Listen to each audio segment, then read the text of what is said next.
It's the month of love. It's Valentine's, and I consider the whole month to be the month of love. And through love comes good food and good cooking. And Chef Alana Peckham from Alligga is going to make me a dessert. And I challenged her to make me a dessert that I could eat, because right now my family is on a pretty tight, low carb, low glycemic diet. And voila, you did it. A vegan chocolate pudding parfait.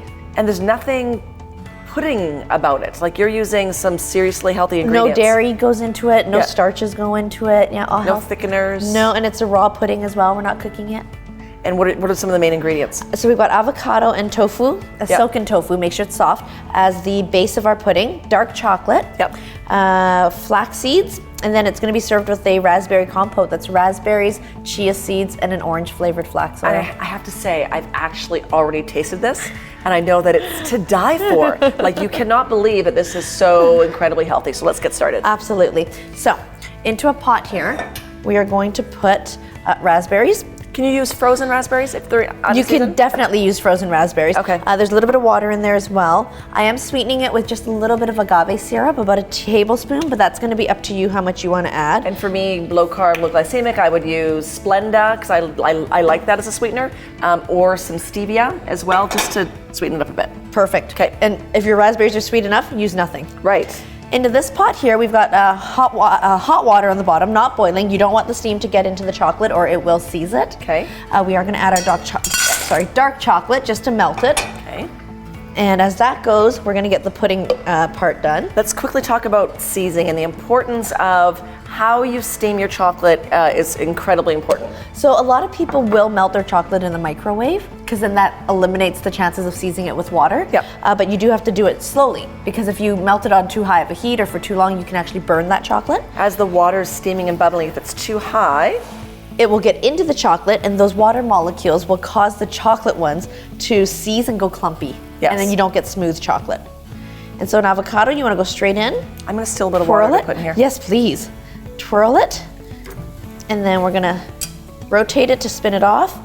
To get that seed off, gently knife into the seed, twist, and don't use your hands to remove it, but on your cutting board. Alana, explain again how you know an avocado is ready to consume. Well, rather than squishing it and Which bruising, I do, right? In the store, you see the people squishing them? Yeah, squishing and bruising. I kind of wiggle the little stem bit that's left on top, and if it starts to wiggle, chances are your avocado's ready to go. I have to tell you, today I had the most beautiful avocado using your test, and true to her word, it's beautiful inside. It's beautiful inside. Yeah, perfect. Now, don't be afraid when you're dieting or when you're eating a healthy diet to consume healthy fats. That would be your flaxseed oils and other oils, having the tofu as your fat, having the avocado as your fat, because it's very important to be able to have the minerals that you're getting from your fruits and vegetables to be able to attach to something, and those fats allow it to go through your body slowly, giving your organs and your system a chance to absorb it. So these three things are amazing fats. Omega-3s in our flax, yes. Healthy avocado fats. I did add a little agave to this because the chocolate alone won't be enough to sweeten it, but again, that's based on your taste profile. Sure, and again, personal choice as far as the sweetener. Exactly. As long as it doesn't change the flavor to it. And so here we go. And so how long you blend it will determine how smooth it is. Okay. If you don't like the bits of flax in there, by all means, tomorrow after you've let the pudding rest overnight, you can strain them out.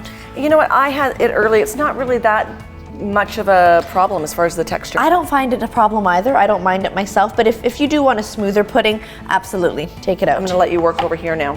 And so with this chocolate here, we're going to give it a stir. It shouldn't take too much longer to melt. What percentage of chocolate are you using in this one? This is a dark, close to a 70%. Which is pretty tight.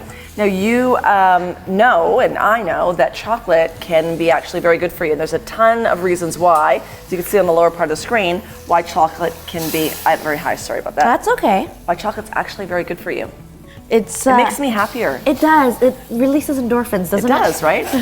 And so with your raspberry compote, just crush the raspberries down. I like to leave the seeds in there. I don't mind if there's chunks of raspberries. Okay. Once that warms through, you're gonna wanna add your chia seeds. And you're also gonna wanna add a teaspoon of the orange flavored flax oil. which is like an orange essence. Tastes absolutely amazing. I'll give that a stir. But with health benefits as so well. many health benefits. And so once this chocolate gets all melted, then all you do is you mix in the avocado. So you're not worried about adding the chocolate and avocado right away?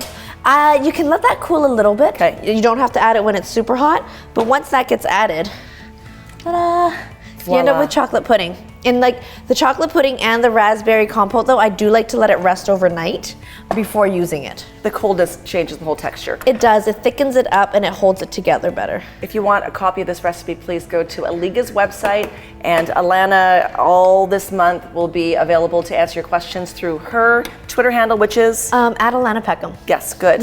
Thanks, Alana. I'm looking forward to trying it. You're welcome.